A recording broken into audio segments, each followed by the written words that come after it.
नेहरू जी पाकिस्तान जाते हैं, वहां इनका इतना गजब का अनप्रेसिडेंटेड स्वागत होता है। कराची में सिंध ऑब्जर्वर लिखता है कि इतिहास में ऐसा कोई नेता नहीं हुआ होगा जिससे इतना लोकप्रिय है। लियाकत अली ने कहा जो शब्द, वो पाकिस्तान में सही हो गए। लियाकत अली ने कहा अगर हम अकलियत की हिफाजत नहीं करते हैं तो उसके बहुत गंभीर परिणाम होंगे। नेहरू लियाकत पैक्ट के बाद अक्टूबर 1951 में लियाकत अली की गोली मार के हत्या कर दी जाती है। कौन सी ताकतें हैं? ये वही ताकतें जिन्होंने कहा था मोदी विल हैंडल बांग्लादेश। लियाकत अली की हत्या हो जाती है। पंडित नेहरू इच्छा जाहिर करते हैं, इधर इस बीच गांधी की हत्या हो जाती है 48 में। बंगाल जलते ही जा रहा था। नेहरू जी वल्लभ भाई पटेल से कहते हैं आप प्राइम मिनिस्टर बनिए, मैं जाकर के नोआखाली में बंगाल में रहूंगा जाकर के। नोआखाली तो कर उधर, मैं बंगाल में रहूंगा जाकर के। क्यों? क्योंकि बापू की तपोभूमि थी। बापू से किसी ने एक बार कह दिया था जब बिरला हाउस में थे, हिमालय जाके रहिए। बापू ने कहा मेरा हिमालय वही है जहां अशांति। वो बापू की तपोभूमि थी।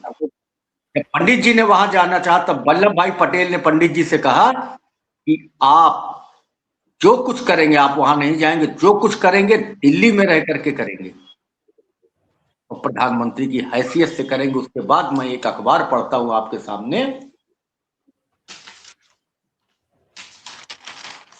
ये अखबार है 23 अप्रैल 1950 का। भारत और पाकिस्तान के प्रधानमंत्रियों ने पूरे एक सप्ताह के भीतर गंभीर विचार विमर्श के पश्चात 8 अप्रैल को जिस समझौते पर हस्ताक्षर किए थे उसे क्रियान्वित करने के लिए भारत सरकार की ओर से प्राणपण से चेष्टा की जा रही है। इसमें अब निश्चय ही विपक्षियों को संदेह नहीं रह गया होगा। नेहरू जी ने समझौते के अगले दिन दिल्ली रेडियो से राष्ट्र के नाम संदेश प्रसारित करते हुए कहा कि जनता से पूर्ण सहयोग की अपील की थी। हमारे उप प्रधानमंत्री सरदार वल्लभ भाई पटेल पूरे एक सप्ताह कलकत्ते में बैठे हुए पश्चिम बंगाल की जनता से सद्भावना जागृत करने में तल्लीन रहे। ये तो सभी जानते हैं कि समझौते की सबसे प्रतिकूल प्रतिक्रिया पश्चिम बंगाल में हुई, क्योंकि पूर्वी पाकिस्तान के सांप्रदायिक उत्पादों में सबसे अधिक चोट इसी राज्य को लगी है।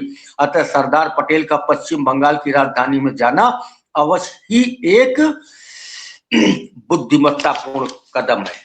ये सरदार पटेल को बाप बनाए घूमते हैं।